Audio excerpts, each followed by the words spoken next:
ಸ್ನೇಹಿತರೆ, ಮೀಡಿಯಾ ಮಾಸ್ಟರ್ಸ್ಗೆ ಸ್ವಾಗತ, ಸುಸ್ವಾಗತ. ಗೆಳೆಯರೆ, ಜಗತ್ತಲ್ಲಿ ಈ ಅಸೂಯೆ, ಹೊಟ್ಟೆ ಕಿಚ್ಚು ಅನ್ನೋ ರೋಗ ಇದೆ ನೋಡಿ, ಅದಕ್ಕೆ ಇವತ್ತಿನವರೆಗೆ ಯಾರೂ ಔಷಧ ಕಂಡುಹಿಡಿಯೋದಕ್ಕೆ ಸಾಧ್ಯ ಆಗಿಲ್ಲ. ಇವತ್ತು ರಷ್ಯಾ ಮತ್ತು ಯುಕ್ರೇನ್ ಸಂಘರ್ಷದ ಸಮಯದಲ್ಲಿ ಭಾರತ, ಅಮೆರಿಕ ಹಾಗೂ ಐರೋಪ್ಯ ದೇಶಗಳ ಮಾತನ್ನ ಕೇಳ್ತಾ ಇಲ್ಲ. ನೀವು ರಷ್ಯಾದಿಂದ ತೈಲ ತರಿಸ್ಕೋಬೇಡಿ ಅಂತ ಹೇಳಿದ್ರೆ ಮೊದಲು ನೀವು ಆ ಕೆಲಸ ಮಾಡಿ ಅಂತ ಭಾರತ ನೇರವಾಗಿ, ಧೈರ್ಯವಾಗಿ ಪಶ್ಚಿಮದ ದೇಶಗಳಿಗೆ ಹೇಳೋದಕ್ಕೆ ಶುರು ಮಾಡಿದೆ. ಪಶ್ಚಿಮದ ದೇಶಗಳ ಮುಖವಾಡವನ್ನ ಕಳಚೋ ಕೆಲಸಕ್ಕೆ ಭಾರತ ಮುಂದಾದಷ್ಟು ಐರೋಪ್ಯ ದೇಶಗಳಿಗೆ ಭಾರತದ ಬಗೆಗಿನ ಸಿಟ್ಟು ಮತ್ತು ಹೊಟ್ಟೆ ಕಿಚ್ಚುಗಳು ಕೂಡ ಹೆಚ್ಚಾಗ್ತಾ ಹೋಗ್ತಾ ಇವೆ. ಅದಕ್ಕೊಂದು ತಾಜಾ ಉದಾಹರಣೆ ಅಂದರೆ, ಭಾರತ ಐರೋಪ್ಯ ದೇಶಗಳ ತಾಂತ್ರಿಕ ಉಪಕರಣಗಳನ್ನು ಕದ್ದು ರಷ್ಯಾಗೆ ಮಾರಾಟ ಮಾಡ್ತಾ ಇದೆ ಅನ್ನುವ ಆರೋಪವನ್ನು ಭಾರತದ ಮೇಲೆ ಹೊರಿಸ್ತಾ ಇರೋದು. ರಷ್ಯಾದ ಯುದ್ಧೋಪಕರಣಗಳ ತಯಾರಿಕೆಗೆ ಬೇಕಾದ ವಸ್ತುಗಳನ್ನು ಭಾರತ ಕದ್ದು ರಷ್ಯಾಗೆ ಸಪ್ಲೈ ಮಾಡ್ತಾ ಇದೆ ಅಂತ ಬ್ರಿಟನ್ಗೆ ಸೇರಿದ ಸಂಸ್ಥೆಯೊಂದು ಆರೋಪ ಮಾಡಿರೋದು ಅಷ್ಟೇ ಅಲ್ಲ, ಭಾರತದ ವಿರುದ್ಧ ಪಶ್ಚಿಮದ ದೇಶಗಳು ನಿರ್ಬಂಧಗಳನ್ನು ಹೇರಬೇಕು ಅಂತ ಕೂಡ ಆ ಸಂಸ್ಥೆ ಬ್ರಿಟನ್ ಸರ್ಕಾರಕ್ಕೆ ಶಿಫಾರಸನ್ನು ಮಾಡಿದೆ. ಹಾಗಾದರೆ ಏನಿದು ಭಾರತದ ವಿರುದ್ಧ ಕೇಳಿ ಬರ್ತಾ ಇರೋ ಆರೋಪ? ಯಾವ ಉಪಕರಣಗಳನ್ನು ಭಾರತ ರಷ್ಯಾಗೆ ಕೊಟ್ಟಿದೆ? ಇಂಥದ್ದೊಂದು ಅಪವಾದವನ್ನು ಭಾರತದ ತಲೆಗೆ ಕಟ್ಟೋದಕ್ಕಿರೋ ಕಾರಣಗಳೇನು ಅನ್ನೋ ಬಗ್ಗೆ ಒಂದಷ್ಟು ಮಾಹಿತಿಯನ್ನು ಇಲ್ಲಿ ನೋಡೋಣ.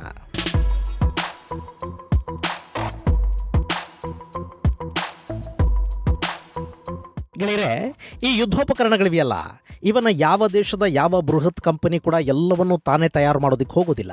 ಹಾಗೆ ಮಾಡೋದಕ್ಕೆ ಸಾಧ್ಯ ಆಗೋದೂ ಇಲ್ಲ. ಯುದ್ಧೋಪಕರಣಗಳು ಮಾತ್ರ ಅಲ್ಲ, ಯಾವ ದೊಡ್ಡ ಮಟ್ಟದ ವಾಹನಗಳನ್ನು ಅಥವಾ ಇನ್ಯಾವುದೇ ಪ್ರಾಡಕ್ಟನ್ನು ಕೂಡ ಎಲ್ಲವನ್ನೂ ತಾನೇ ತಯಾರು ಮಾಡಿಕೊಳ್ಳೋ ಸಂಸ್ಥೆ ಅಂತ ಯಾವುದೂ ಇರೋದಕ್ಕೆ ಸಾಧ್ಯನೇ ಇಲ್ಲ. ಅಲ್ಲಿ ಅತಿ ಮುಖ್ಯ ಭಾಗಗಳನ್ನು ಹೊರತುಪಡಿಸಿದರೆ ಸಾಕಷ್ಟು ಬಿಡಿ ಭಾಗಗಳು ಬೇರೆ ಬೇರೆ ದೇಶಗಳಿಂದ ಅಥವಾ ಬೇರೆ ಬೇರೆ ಕಂಪನಿಗಳಿಂದ ತರಿಸಿಕೊಳ್ಳಲಾಗುತ್ತೆ. ಈಗ ಅಮೆರಿಕಾದಲ್ಲಿ ತಯಾರಾಗೋ ಯುದ್ಧೋಪಕರಣಗಳಿವೆಯಲ್ಲ, ಅವುಗಳ ಸಾಕಷ್ಟು ಬಿಡಿ ಭಾಗಗಳು ಐರೋಪ್ಯ ದೇಶಗಳಲ್ಲಿ ತಯಾರಾಗುತ್ತವೆ ಮತ್ತು ಅಮೆರಿಕಾಗೆ ಅವುಗಳನ್ನು ಸಾಗಾಟ ಮಾಡಿ ಅಲ್ಲಿ ಅಸೆಂಬಲ್ ಮಾಡ್ತಾರೆ.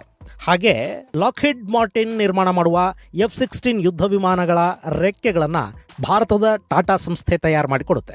ಇನ್ನು ನಮ್ಮ HAL ನಿರ್ಮಾಣ ಮಾಡೋ ಯುದ್ಧ ವಿಮಾನಗಳ ಇಂಜಿನ್ಗಳು ಅಮೆರಿಕಾದಿಂದ ಬರುತ್ತವೆ. ಹಾಗೆ ಅವುಗಳ ಸಾಕಷ್ಟು ಬಿಡಿ ಭಾಗಗಳು ನಮ್ಮ ಪೀಣ್ಯದ ಖಾಸಗಿ ಕಾರ್ಖಾನೆಗಳಲ್ಲಿ ತಯಾರಾಗುತ್ತವೆ. ಇದು ಸಹಜ ಪ್ರಕ್ರಿಯೆ.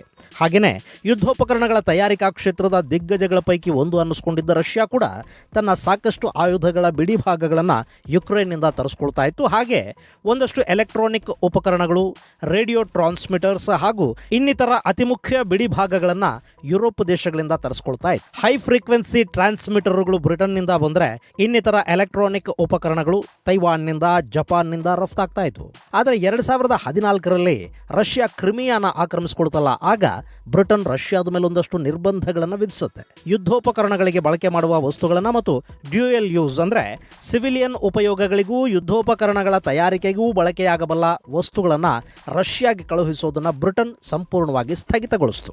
ಈಗ ಯುಕ್ರೇನ್ ಮೇಲೆ ರಷ್ಯಾ ದಾಳಿ ಮಾಡಿದ ನಂತರ ಬ್ರಿಟನ್ ರಷ್ಯಾದ ಜೊತೆಗಿನ ಎಲ್ಲ ವ್ಯವಹಾರಗಳನ್ನು ನಿಲ್ಲಿಸಿದೆ. ಬ್ರಿಟನ್ ಒಂದೇ ಅಲ್ಲ, ಅಮೆರಿಕದ ಮಿತ್ರಪಡೆಗಳನ್ನು ಬೆಂಬಲಿಸುವ Japan, south Korea, Taiwan, Germany, Netherlands ಮುಂತಾದ ಸಾಕಷ್ಟು ದೇಶಗಳು ರಷ್ಯಾ ಜೊತೆಗಿನ ಸಾಕಷ್ಟು ವ್ಯವಹಾರಗಳಿಗೆ ಬ್ರೇಕ್ ಹಾಕಿವೆ.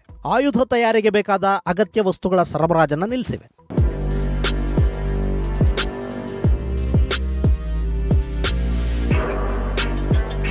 ಸ್ನೇಹಿತರೆ, ಕೆಲ ವಸ್ತುಗಳಿರುತ್ತವೆ, ಅವಿಲ್ಲದ ಯಾವ ಯಂತ್ರೋಪಕರಣಗಳನ್ನು ಕೂಡ ತಯಾರು ಮಾಡೋದಕ್ಕೆ ಸಾಧ್ಯ ಆಗೋದಿಲ್ಲ.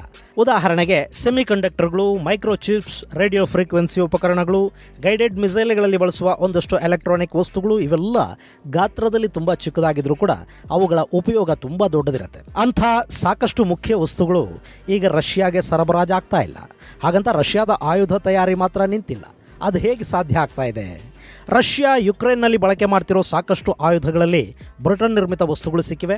ರಷ್ಯಾದ ಬೋರಿಸ್ ಓಗ್ಲೆಸ್ 2 ಜಾಮಿಂಗ್ ಸಿಸ್ಟಮ್ ಅಲ್ಲಿ ಬಳಕೆಯಾಗಿರೋದು ಬ್ರಿಟನ್ನ ಹೈ ಫ್ರೀಕ್ವೆನ್ಸಿ ಟ್ರಾನ್ಸಿಸ್ಟರ್. ಹಾಗೆ ಅಮೆರಿಕ, ತೈವಾನ್ ಹಾಗೂ ಜಪಾನ್ ನಿರ್ಮಿತ ಒಂದಷ್ಟು ಉಪಕರಣಗಳು ಕೂಡ ಅದರಲ್ಲಿ ಬಳಕೆಯಾಗಿರೋದು ಗೊತ್ತಾಗಿದೆ. ಹಾಗೇನೆ 9M727 ಕ್ರೂಸ್ ಮಿಸೈಲ್ಗಳು, KH-101 cruise missile, 9M949 guided ಮಿಸೈಲ್ಗಳು, 300mm ರಾಕೆಟ್ಗಳು, M2 ಏರ್ ಡಿಫೆನ್ಸ್ ಸಿಸ್ಟಮ್, ಹೀಗೆ ಸಾಕಷ್ಟು ಆಯುಧಗಳಲ್ಲಿ ಪಾಶ್ಚಾತ್ಯ ದೇಶಗಳಿಗೆ ಸೇರಿದ ಅತಿ ಮುಖ್ಯ ಉಪಕರಣಗಳು ಬಳಕೆಯಾಗಿವೆ ಅಂತ ಬ್ರಿಟನ್ನ ರಾಯಲ್ ಯುನೈಟೆಡ್ ಸರ್ವಿಸ್ ಇನ್ಸ್ಟಿಟ್ಯೂಟ್ನ ವರದಿ ಹೇಳ್ತಾ ಇದೆ. ರಷ್ಯಾ ಯುಕ್ರೇನ್ಗೆ ಸೇರಿದ ಕ್ರಿಮಿಯಾ ಮೇಲೆ 2014ರಲ್ಲಿ ದಾಳಿ ನಡೆಸಿದ ಸಂದರ್ಭದಲ್ಲೇ ರಷ್ಯಾಗೆ ಸಾಕಷ್ಟು ಉಪಕರಣಗಳ ಮಾರಾಟವನ್ನು ಬ್ರಿಟನ್ ಹಾಗೂ ಇನ್ನಿತರ ದೇಶಗಳು ನಿಲ್ಲಿಸಿರುವಾಗ ಈ ಸಾಧನಗಳು ರಷ್ಯಾನ ತಲುಪಿದ್ದು ಹೇಗೆ? ಅವರು ಆಯುಧ ತಯಾರಿಯನ್ನು ಇವತ್ತಿಗೂ ಮುಂದುವರಿಸ್ತಾ ಇರೋದು ಹೇಗೆ? ಇಲ್ಲಿ ಸಾಕಷ್ಟು ಎಲೆಕ್ಟ್ರಾನಿಕ್ ಉಪಕರಣಗಳನ್ನು ಕೇವಲ ಸೇನಾ ವಾಹನಗಳು ಹಾಗೂ ಆಯುಧಗಳಲ್ಲಿ ಮಾತ್ರ ಅಲ್ಲ, ಸಾಮಾನ್ಯವಾಗಿ ನಾವು ಬಳಕೆ ಮಾಡೋ ಎಲೆಕ್ಟ್ರಾನಿಕ್ ಉಪಕರಣ ಉಪಕರಣಗಳಲ್ಲಿ, ವಾಹನಗಳಲ್ಲಿ, ವಿಮಾನಗಳ ತಯಾರಿಕೆಗೆ ಕೂಡ ಬಳಕೆ ಮಾಡಲಾಗುತ್ತೆ. ಅಂಥ ಉಪಕರಣಗಳನ್ನು ಭಾರತ ಮತ್ತು ಚೈನಾ ಐರೋಪ್ಯ ದೇಶಗಳಿಂದ, ಜಪಾನ್, ದಕ್ಷಿಣ ಕೊರಿಯಾ, ತೈವಾನ್ ಮುಂತಾದ ದೇಶಗಳಿಂದ ಖರೀದಿ ಮಾಡಿ ರಷ್ಯಾಗೆ ಸರಬರಾಜು ಮಾಡಿರುವ ಸಾಧ್ಯತೆ ಇದೆ ಅನ್ನೋದು ರಾಯಲ್ ಯುನೈಟೆಡ್ ಸರ್ವಿಸ್ ಇನ್ಸ್ಟಿಟ್ಯೂಟ್ನ ವರದಿಯಲ್ಲಿ ಮಾಡಲಾಗಿರುವ ಅತಿದೊಡ್ಡ ಆರೋಪ.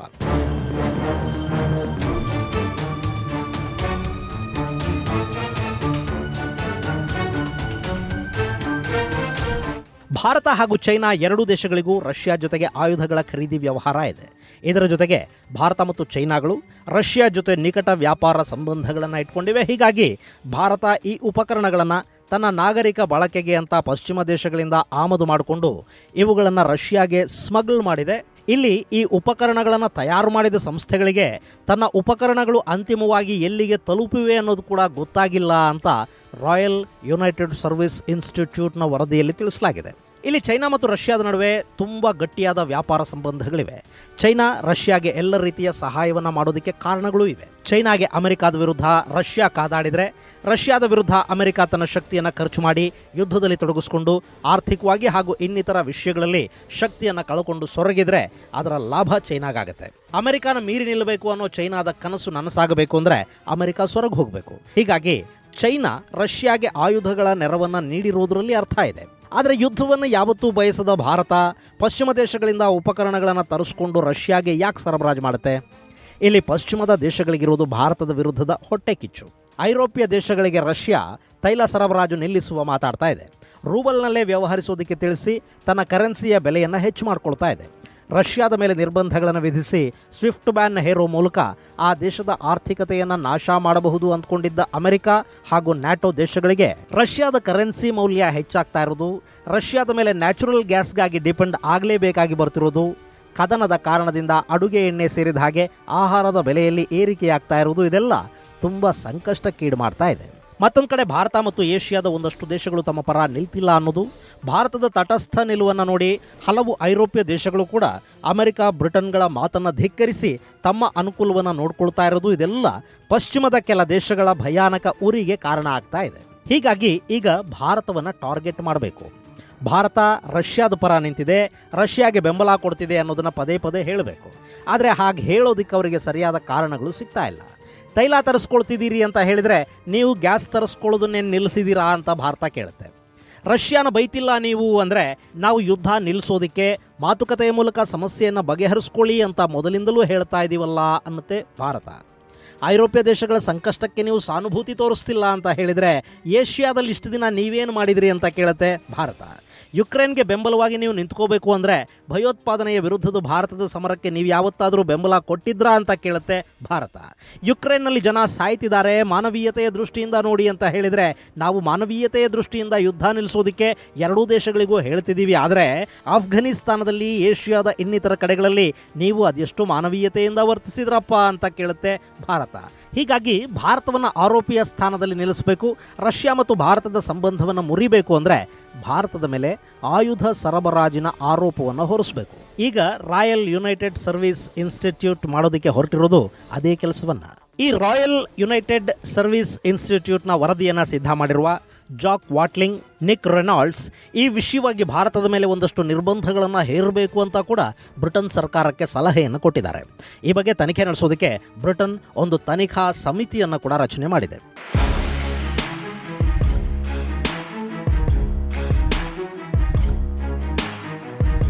ಗೆಳೆಯರೆ, ಇಲ್ಲಿ ಚೆಕ್ Republic, Serbia, Armenia, Kazakhstan, Turkey ಮುಂತಾದ ದೇಶಗಳು ಕೂಡ ಬ್ರಿಟನ್ ಹಾಗೂ ಇನ್ನಿತರ ದೇಶಗಳಿಂದ ಈ ಡ್ಯೂಯಲ್ ಯೂಸ್ ಎಲೆಕ್ಟ್ರಾನಿಕ್ ಉಪಕರಣಗಳ ಆಮದನ್ನು ಮಾಡಿಕೊಳ್ಳುತ್ತವೆ ಮತ್ತು ಈ ಎಲ್ಲ ದೇಶಗಳು ರಷ್ಯಾ ಜೊತೆಗೆ ಕೂಡ ವ್ಯಾಪಾರ ಸಂಬಂಧಗಳನ್ನು ಇಟ್ಕೊಂಡಿವೆ. ಟರ್ಕಿ ಇವತ್ತಿಗೂ ನ್ಯಾಟೋದ ಸದಸ್ಯ ರಾಷ್ಟ್ರ ಆಗಿದೆ. ರಷ್ಯಾ ಜೊತೆಗೆ ಕೂಡ ಉತ್ತಮವಾದ ಸಂಬಂಧಗಳನ್ನು ಮೇಂಟೈನ್ ಮಾಡ್ತಾ ಇದೆ. ಅಷ್ಟ್ಯಾಕೆ ಚೈನಾ ಇದೆಯಲ್ಲ, ಅದನ್ನು ಅಮೆರಿಕ ಎಷ್ಟೇ ದೂರ ಇಟ್ಟ ಹಾಗೆ ಮಾಡಿದರೂ ಕೂಡ ಬ್ರಿಟನ್ ಹಾಗೂ ಚೈನಾದ ಸಂಬಂಧಗಳು ತುಂಬ ಚೆನ್ನಾಗಿವೆ. ಚೈನಾದ 5Gಗೆ ಬ್ರಿಟನ್ ಅವಕಾಶ ಮಾಡಿಕೊಡೋ ಸೂಚನೆಯನ್ನು ಕೊಟ್ಟಿದೆ. ಬ್ರಿಟನ್ ಇವತ್ತು ಚೈನಾದ ಅನಧಿಕೃತ ಮಾರುಕಟ್ಟೆ ಮತ್ತು ಮುಂದೊಂದು ದಿನ ಬ್ರಿಟನ್ ಬೆಲ್ಟ್ ಅಂಡ್ ರೋಡ್ನ ಭಾಗವಾದರೂ ಕೂಡ ಆಶ್ಚರ್ಯ ಪಡಬೇಕಾಗಿಲ್ಲ. ಬ್ರಿಟನ್ ಜೊತೆಗೆ ಇಷ್ಟು ಗಾಢ ಸಂಬಂಧಗಳನ್ನು ಇಟ್ಕೊಂಡಿರೋ ಚೈನಾ ಯಾಕೆ ರಷ್ಯಾಗೆ ಈ ಉಪಕರಣಗಳನ್ನು ಬ್ರಿಟನ್ನಿಂದ ಖರೀದಿ ಮಾಡಿ ಕಳುಹಿಸಿರಬಾರ್ದು?